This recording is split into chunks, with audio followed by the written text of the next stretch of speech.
ഇവിടെ നിന്ന് ഇങ്ങനെ നടന്നു വരുമ്പോഴത്തേക്കും ഒരു രക്ഷയില്ലാത്ത വ്യൂവാ. നോക്കേ, ഐതിഹ്യമൊക്കെ അറിയാം, പക്ഷെ പറഞ്ഞു തരത്തില്ല. ഒരു സ്ഥലത്ത് പോകണമെങ്കിൽ അതിൻ്റെ ഐതിഹ്യം അറിയണോ? ഓക്കെ അല്ലേ? ഓക്കെ. ഈ പാഞ്ചാലിമേട് എന്ന് പറയുന്ന സ്ഥലം ഇടുക്കി ജില്ലയിലെ വാഗമണ്ണിൽ നിന്ന് ഒരു 35 കിലോമീറ്ററേ ഉള്ളൂ. നമുക്ക് ഈ വാഗമണ്ണിലൊക്കെ വരുന്നവർക്ക് വാഗമണ്ണിൽ നിന്ന് മുണ്ടക്കയം പോകുന്ന റോഡ് വന്നു കഴിഞ്ഞാൽ ഈ പാഞ്ചാലിമേട് എന്ന് പറയുന്ന സ്ഥലത്ത് വരാം. അങ്ങോട്ട് പോകുന്ന റോഡെന്ന് വെച്ചാൽ ഈ മുറിഞ്ഞപുഴ എന്ന് പറഞ്ഞ സ്ഥലത്ത് നിന്ന് അകത്തോട്ടാണ് കിടക്കുന്നത്. ഇതാ ഇവിടെ ബോർഡ് വെച്ചിട്ടുണ്ട്, കാണിച്ചു തരാം. ഇടുക്കിയാണോ കോട്ടയമാണോ ഈ സ്ഥലം എന്ന് ഗൂഗിൾ മാപ്പിൽ നോക്കിയിട്ട് കൃത്യമായിട്ട് ഞാൻ വീഡിയോയുടെ ഡിസ്ക്രിപ്ഷൻ ബോക്സിനകത്ത് കൊടുത്തേക്കാം. ഓടിക്കൊണ്ട് പറയുമോ, അതാ ഇങ്ങനെ വണ്ടികളിങ്ങനെ തലങ്ങും വിലങ്ങും പൊയ്ക്കൊണ്ടിരിക്കുന്ന വഴിയായത്. പറഞ്ഞപ്പോഴത്തേക്കും ഒരു വണ്ടിയും ഇല്ലല്ലേ. ഇതാ കണ്ടില്ലേ, പാഞ്ചാലിമേട് എന്ന് പറഞ്ഞ് ബോർഡ് വെച്ചിരിക്കുന്നത്. അതിനോട് ചേർന്ന് തന്നെ മുറിഞ്ഞപുഴ എന്ന് പറഞ്ഞ ബോർഡും വെച്ചിട്ടുണ്ട്. ഇതാ കണ്ടില്ലേ. അപ്പോഴെന്തായാലും ഇവിടെ നിന്ന് കുറച്ചങ്ങോട്ട് പോയി കഴിഞ്ഞാൽ ഒരു വഴി അകത്തോട്ട് കിടപ്പുണ്ട്. അങ്ങോട്ടായി പാഞ്ചാലിമേടിലോട്ട് പോകേണ്ടത്. ഇതാ കണ്ടില്ലേ, ഈ കാണുന്നതാ മുറിഞ്ഞപുഴ ജംഗ്ഷൻ. ഇതെവിടെയായിട്ടൊരു ബോർഡ് വെച്ചിട്ടുണ്ട്, പാഞ്ചാലിമേട് 4.5 കിലോമീറ്റർ വലത്തോട്ട്. അപ്പോൾ ഇത് അവിടെ ഒരു വഴിയുണ്ട്, അവിടെ നിന്ന് അകത്തോട്ട് കയറി പോകണം. ഞാൻ പറഞ്ഞില്ലേ ഒരു 4.5 കിലോമീറ്റർ അകത്തോട്ട് വരണമെന്ന്. അങ്ങനെ ആ അകത്തോട്ട് വരുന്ന വഴിക്ക് ഇതാ ഇവിടെ ആയിട്ട് ഒരു ഫോട്ടോ ഫ്രെയിം ചെയ്ത് വെച്ചിട്ടുണ്ട്. ഇവിടെയൊക്കെ നിന്ന് ഫോട്ടോ എടുക്കാം, കണ്ടില്ലേ. എന്തായാലും നമുക്ക് അങ്ങോട്ട് പോവാം. അങ്ങനെ ആ വഴി കുറച്ചും കൂടെ വണ്ടി ഫ്രണ്ടിലോട്ട് വന്നപ്പോഴത്തേക്കും ദാ പാഞ്ചാലിമേടിൻ്റെ പാഞ്ചാലിമേടിൻ്റെ പ്രവേശന കവാടം എത്തുന്നതിന് മുമ്പായിട്ട് ദാ ഇവിടെ മുള വെച്ചിട്ട് ബെഞ്ചൊക്കെ ചെയ്തിട്ടിട്ടുണ്ട്. ഇവിടെ ഇരുന്ന് വ്യൂ പോയിന്റിലോട്ട് നോക്കിയിരിക്കാം. 2 ബെഞ്ച് ചെയ്തിട്ടിട്ടുണ്ട്. പിന്നെ പ്ലാസ്റ്റിക് ഇടാൻ വേണ്ടിയിട്ടുള്ള സംവിധാനം എല്ലാം ചെയ്ത് വെച്ചിട്ടുണ്ട്. ഇവിടെ നിന്നുള്ള വ്യൂ ഒരു രക്ഷയില്ല കേട്ടോ. ആ സൂര്യപ്രകാശത്തിൻ്റെ ആ ഒരു മേഘത്തിൻ്റെ ഇടയിൽ കൂടി ഇങ്ങനെ റിഫ്ലക്ട് ചെയ്ത് അടിക്കുന്നത് കാണാൻ നല്ല ഭംഗിയുണ്ട്. ഇത് വീഡിയോയിൽ കൂടെ എത്രമാത്രം കിട്ടുന്നുണ്ടെന്ന് അറിയാൻ വയ്യ. എങ്കിൽ പിന്നെ പറയായിരുന്നു ഇവിടെ അല്ലേ. വീഡിയോ കാണുമ്പോഴത്തേക്കും പിന്നെ വീഡിയോ കൂടെ കിട്ടുന്നില്ലെങ്കിൽ മിണ്ടായിരിക്കണം, വെറുതെ എന്തിനാ പറയുന്നത്. അങ്ങനെ ആയിരിക്കും ചിന്തിക്കുന്നത് നിങ്ങൾ അല്ലേ. പക്ഷെ എനിക്ക് പറഞ്ഞല്ലേ പറ്റൂ. അപ്പോഴെന്തായാലും കണ്ടത് മനോഹരം. ഇനി കാണാത്തത് എന്താണെന്നറിയാൻ വയ്യ. നമുക്ക് ആ ടിക്കറ്റ് കൗണ്ടറിൻ്റെ അടുത്ത് നിന്നിട്ട് ടിക്കറ്റ് എടുത്തിട്ട് അകത്തോട്ട് കയറാം. അങ്ങനെ നമ്മൾ പാഞ്ചാലിമേടിൻ്റെ പ്രവേശന കവാടത്തിൻ്റെ അടുത്ത് എത്തി. ഇവിടെ വണ്ടികളൊക്കെ പാർക്ക് ചെയ്തിട്ടുണ്ട്. ഇതെവിടെയൊക്കെ ആയിട്ട് കടകളും ഉണ്ട്. പിള്ളേർക്കൊക്കെ കളിക്കാൻ വേണ്ടിയിട്ടുള്ളേ പമ്പരവും അങ്ങനത്തെ സംഗതികളെല്ലാം ഉണ്ട്. അതാ കഴിച്ചുകൊണ്ടിരിക്കുന്നത് കമ്പിളി നാരങ്ങ. ഇതിന് കമ്പിളി നാരങ്ങ എന്നാണ് ഇവിടെ പറയുന്നത്. ഞങ്ങളുടെ അവിടെയൊക്കെ ബമ്പിളി മാസ് എന്ന് പറയും. ബമ്പിളി മാസ്. ഇതാണ്ടേ ബമ്പിളി മാസൊക്കെ തൊലിയൊക്കെ ഇളക്കി വെച്ചിട്ടുണ്ട്. ഇത് അകത്തോട്ട് കയറുന്നതിൻ്റെ പുറത്തായിട്ട് ചായയും കടിയെല്ലാം ഉണ്ട്. ഇതാ കണ്ടില്ലേ വാഴക്കാപ്പൊക്കെ ഇരിക്കുന്നത്. ഇവിടെ ചായയൊക്കെ ഇട്ടുകൊണ്ടിരിക്കുക. ഇതെവിടെ ഈ പാഞ്ചാലിമേടിൻ്റെ ആർച്ചിനോട് ചേർന്നൊരു എക്കോ ഷോപ്പൊക്കെ ഉണ്ട്. ഇതെവിടെ ബോർഡൊക്കെ വെച്ചിട്ടുണ്ട്, കർഷക ജ്യോതിസ് എന്ന് പറഞ്ഞിട്ട്. ഏലക്ക, ഗ്രാമ്പു, കുരുമുളക് എല്ലാ ഐറ്റംസും ഉണ്ട്. ഹോം മെയ്ഡ് ചോക്ലേറ്റ് എല്ലാം ഉണ്ട്, സ്പൈസസ് എല്ലാം ഉണ്ട്. കുരുമുളകും ഏലക്കയും ഗ്രാമ്പും എല്ലാം ഉണ്ട്. ഇതൊക്കെ വില എങ്ങനെയാ വരുന്നത്? ജൈവ സാധനങ്ങളാണ് കർഷകരുടെ. ഓർഗാനിക് അല്ലേ? കൃഷിഭവന്റെ കീഴിൽ പ്രവർത്തിക്കുന്ന സ്ഥാപനമല്ലേ? അപ്പോഴിത് ഇതൊക്കെ വില എങ്ങനെയാണെന്ന് നോക്കാം. ഗ്രാമ്പു 180 അല്ലേ? ഏലക്ക 250. ഓ, അങ്ങനെ പല പല വിലക്കുള്ളതുണ്ട്. എല്ലാം 100 ഗ്രാം അല്ലേ? കുരുമുളക് മാത്രം 200 ഗ്രാം അല്ലേ? 100 ഗ്രാം. ഓക്കെ, അതാ. അങ്ങനെ നമ്മൾ ദാ പാഞ്ചാലിമേടിന്റെ ആർച്ചിന്റെ ഫ്രണ്ടിൽ വന്ന് നിൽക്കുക. ഇവിടെ ബോർഡിൽ ഇതിന്റെ ടിക്കറ്റ് റേറ്റ് ഒക്കെ എഴുതി വെച്ചിട്ടുണ്ട്. 5 വയസ്സ് മുതൽ 10 വയസ്സ് വരെ 15 രൂപ, അല്ലാത്തവർക്ക് 25 രൂപ, സീനിയർ സിറ്റിസണിന് 15 രൂപ, ക്യാമറയ്ക്ക് 60 രൂപ, സിനിമാ സീരിയലൊക്കെ ഷൂട്ട് ചെയ്യാനാണെന്നുണ്ടെങ്കിൽ 15,000 രൂപ. പ്രവർത്തന സമയം രാവിലെ 6 മണി മുതൽ വൈകുന്നേരം 6:30 വരെ ഉണ്ട്. ഇപ്പോൾ സമയം വൈകുന്നേരം 5 മണിയായി. പെട്ടെന്നൊന്ന് കറങ്ങിയിട്ട് വരാം. ഇവിടെ ആയിട്ട് ടിക്കറ്റ് കൗണ്ടർ, ഗൂഗിൾ പേ അങ്ങനത്തെ സംവിധാനം എല്ലാം ഉണ്ട്.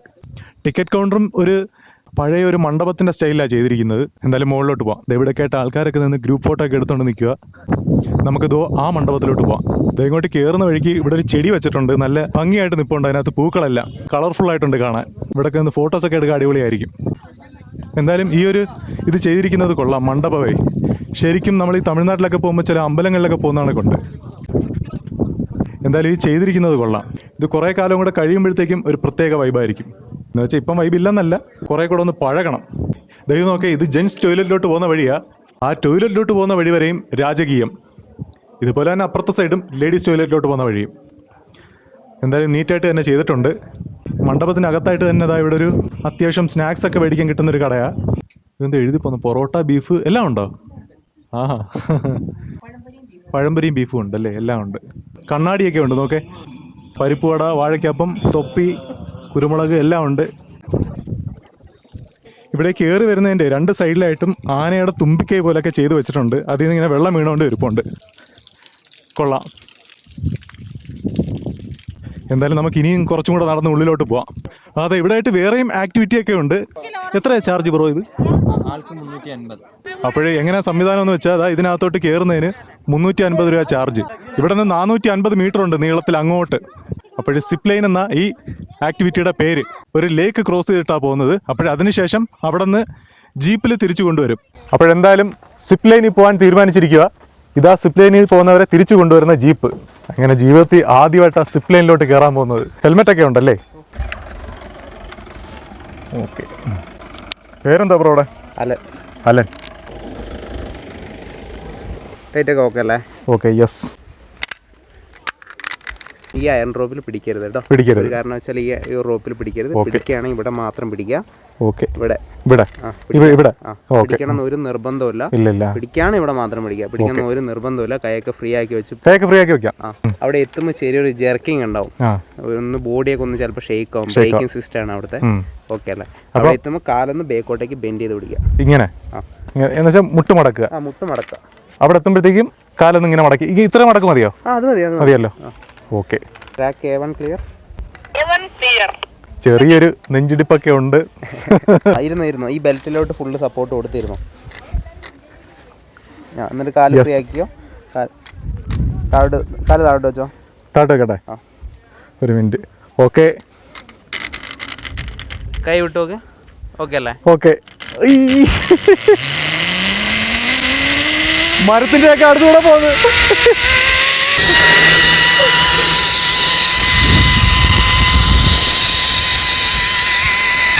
കാല് മടക്കി.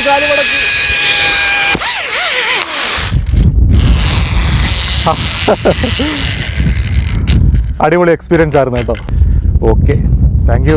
അപ്പം നമുക്ക് പോകാൻ വേണ്ടിയിട്ടുള്ള ജീപ്പ് താഴെ റെഡി ആയിട്ട് കിടക്കുക. ഓക്കെ.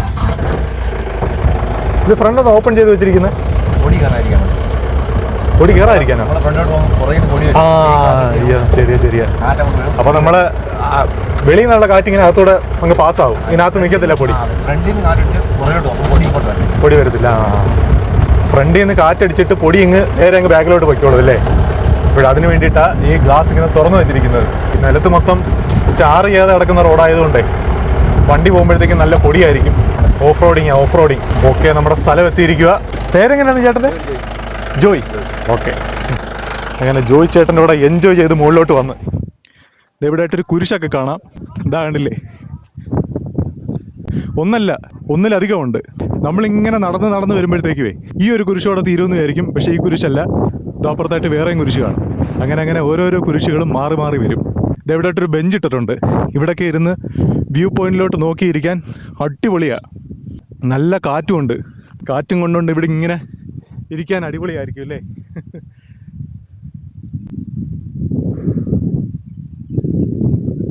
എന്തായാലും നമുക്കേ നടന്ന് മുകളിലോട്ട് കയറാം. ഇങ്ങനെ നടന്നു വരുമ്പോഴത്തേക്കുവേ ലാസ്റ്റായിട്ടൊരു കുരിശ് കാണാം. അതിൻ്റെ ഫ്രണ്ടിലായിട്ട് ഒരു മെഴുകുതിരി കത്തിക്കുന്നത് പോലത്തെ ഒരു സ്റ്റാൻഡാണ് കാണുന്നത്. ഇവിടെ മെഴുകുതിരി ഇങ്ങനെ കത്തിക്കും, ഭയങ്കര കാറ്റല്ലേ?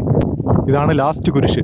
ഇതാ കണ്ടില്ലേ? നമ്മളിങ്ങനെ നടന്നു വരുമ്പോഴത്തേക്ക് ഇത് കണക്കത്തെ സ്ലിം ആയിട്ടുള്ള പാറ ചരിഞ്ഞിങ്ങനെ ഇരിക്കുന്നത് കാണാം. ഇത് പാണ്ഡവന്മാർ ചാരി ഇരുന്നതെന്നൊക്കെയാണ് പറയുന്നത്. ഇവിടെയൊക്കെ ആയിട്ടുണ്ട് അതേപോലത്തെ പാറകളെ. അങ്ങനെ കറക്റ്റ് ടോപ്പിലെത്തിയിരിക്കുക. എന്തായാലും നമുക്കിവിടെ നിന്ന് താഴോട്ട് നടന്നിട്ട് അവിടെ ആയിട്ടൊരു അമ്പലം കാണുന്നുണ്ട്. അങ്ങോട്ടൊക്കെ ഒന്ന് പോയിട്ട് വരാം. ഈ സ്ഥലത്തിൻ്റെ പേരുമായിട്ട് ഐതിഹ്യമൊക്കെ ആയിട്ട് ബന്ധപ്പെട്ട ആ ഒരു അമ്പലം ഉള്ളത്. ഐതിഹ്യമൊക്കെ അറിയാം, പക്ഷെ പറഞ്ഞു തരത്തില്ല. എന്തിനാ ഐതിഹ്യം അറിയുന്നത്? ഒരു സ്ഥലത്ത് പോകണമെങ്കിൽ അതിൻ്റെ ഐതിഹ്യം അറിയണോ? പാദരക്ഷകൾ പുറത്തിടുക. ഇതാണ് അമ്പലം. കൊള്ളാം, നല്ലൊരു ഫീലുണ്ട്. ഇവിടെ നിന്ന് ഇങ്ങനെ നടന്നു വരുമ്പോഴത്തേക്കും ഒരു രക്ഷയില്ലാത്ത വ്യൂവാ. നോക്കേ, ഒരുപാട് ദൂരത്തായിട്ടുള്ള മലനിരകളിൽ സൂര്യപ്രകാശം അടിക്കുന്നതേ അടിപൊളിയായിട്ടുണ്ട്. അങ്ങനെ നടന്ന് അമ്പലത്തിൻ്റെ കുറച്ച് ബാക്കിലോട്ട് വരുമ്പോഴത്തേക്കും ഇവിടെ കൽവിളക്കുകളൊക്കെ കാണാം. ആ ഒരു ചന്ദനത്തിരിയുടെയും വിളക്ക് തിരിയുടെയൊക്കെ ഒരു മണമുണ്ടല്ലോ, അതും ഈ ഒരു കാറ്റും കൂടെ ഒക്കെ ആയപ്പോഴത്തേക്കും നല്ലൊരു ഫീലുണ്ട്. നിവിൻ പോളിയുടെയും നസ്രയുടെയും ഒരു സിനിമയുണ്ടല്ലോ, ഓം ശാന്തി ഓശാന. അതിലൊരു ലൊക്കേഷൻ പോലെ തോന്നുന്നു. പക്ഷേ അത് ഇവിടെ വെച്ച് ഷൂട്ട് ചെയ്തതല്ല, അത് വേറെ എവിടെയോ വെച്ച് ഷൂട്ട് ചെയ്തതാണ്. അതും ഇതേപോലൊരു മലയുടെ മുകളിലാണ് ക്ലൈമാക്സ് സീനെ. ആ സിനിമ കണ്ടിട്ടുള്ളവർക്ക് മനസ്സിലാവും. അങ്ങനെ നമ്മൾ പാഞ്ചാലിമേടിനകത്തെല്ലാം കയറി കറങ്ങി തിരിഞ്ഞ് പുറത്തോട്ട് വന്ന് പാഞ്ചാലിമേടിനകത്ത് സിപ്പ് ലൈൻ എന്ന് പറഞ്ഞൊരു സംവിധാനം ഉണ്ടായിരുന്നു. അത് വേറെ ലെവൽ എക്സ്പീരിയൻസ് ആട്ടോ. അത് മാത്രമല്ല, അതുവഴി കൂടി ഇങ്ങനെ നടന്നു പോകുന്നത് തന്നെ ഒരു പ്രത്യേക ഫീലായിരുന്നു. പിന്നെ ഞാൻ വീഡിയോയുടെ ആദ്യം പറഞ്ഞായിരുന്നു, ഇങ്ങോട്ട് വരുന്ന കിലോമീറ്ററും കാര്യങ്ങളും എല്ലാം പറഞ്ഞായിരുന്നു. ഇങ്ങോട്ട് വരുന്ന വഴികളും കാര്യങ്ങളും എല്ലാം പറഞ്ഞായിരുന്നു. പിന്നെ ഈ വാഗമണ്ണി വരുന്നവർ ഇങ്ങോട്ട് വരാൻ മിസ്സാക്കുന്ന ഒരു കാര്യം എന്ന് വെച്ചാൽ അവർ വരുന്നത് കാരിക്കാട് വഴി, ഈരാറ്റുപേട്ട വഴി, കാരിക്കാട് വ്യൂ പോയിന്റ് വഴി അങ്ങനെ ആയിരിക്കും കൂടുതലും വാഗമണ്ണിലോട്ട് വരുന്നത്. ഈ ഒരു മുണ്ടക്കയം വഴി ഇങ്ങനെ വരുന്നവർക്ക് ഈ ഒരു പാഞ്ചാലിമേട്ടിലോട്ടുള്ള റൂട്ട് കൃത്യമായിട്ട് കിട്ടത്തുള്ളൂ. അത് ഞാൻ വെറുതെ എന്ന് പറഞ്ഞതേ ഉള്ളൂ. എപ്പോഴെങ്കിലും നിങ്ങൾ ഞാൻ വീഡിയോയുടെ തുടക്കത്തിൽ പറഞ്ഞ റൂട്ടുണ്ടല്ലോ, എരുമേലി വഴി മുണ്ടക്കയം വഴി കുട്ടിക്കാനം വഴി വാഗമണ്ണിലോട്ട് പോകുകയാണെന്നുണ്ടെങ്കിൽ കുട്ടിക്കാനത്തിന് മുമ്പായിട്ട് മുറിഞ്ഞപുഴ എന്ന് പറഞ്ഞ സ്ഥലത്തിന് റൈറ്റിലോട്ട് കയറി വന്നു കഴിഞ്ഞാൽ ഈ പാഞ്ചാലിമേട് എന്ന് പറഞ്ഞ സ്ഥലത്തോട്ട് എത്താൻ കേട്ടോ. അപ്പോൾ എന്തായാലും നമ്മുടെ ഈ വീഡിയോ ഇത്രയേ ഉള്ളൂ. നമുക്കിനി അടുത്ത വീഡിയോ കാണാം. നാളത്തെ ദിവസം ഞായറാഴ്ച. അപ്പം നാളെ ഞായറാഴ്ച ദിവസം എങ്ങനെ ഈ വാഗമണ്ണെന്നൊക്കെ ഒന്ന് അറിയാൻ ഒന്നൊരു ആഗ്രഹം. ഞായറാഴ്ച ഞാൻ ഇതേവരെ വാഗമണ്ണി വന്നിട്ടില്ല. അപ്പം ഞായറാഴ്ച ദിവസം എങ്ങനെയാണെന്ന് അറിയാൻ വേണ്ടിയിട്ട് ഒരു ആഗ്രഹം തോന്നി. അപ്പം ഇന്ന് ഞാനിവിടെ സ്റ്റേ ചെയ്തിട്ട് നാളെ ഞായറാഴ്ചത്തെ വാഗമണ്ണും കൂടെ കണ്ടിട്ടേ പോകുന്നുള്ളൂ. അപ്പോഴെന്തായാലും നമ്മുടെ ഇന്നത്തെ ഈ വീഡിയോ ഇത്രയേ ഉള്ളൂ. നമുക്കിനി അടുത്ത വീഡിയോ കാണാം.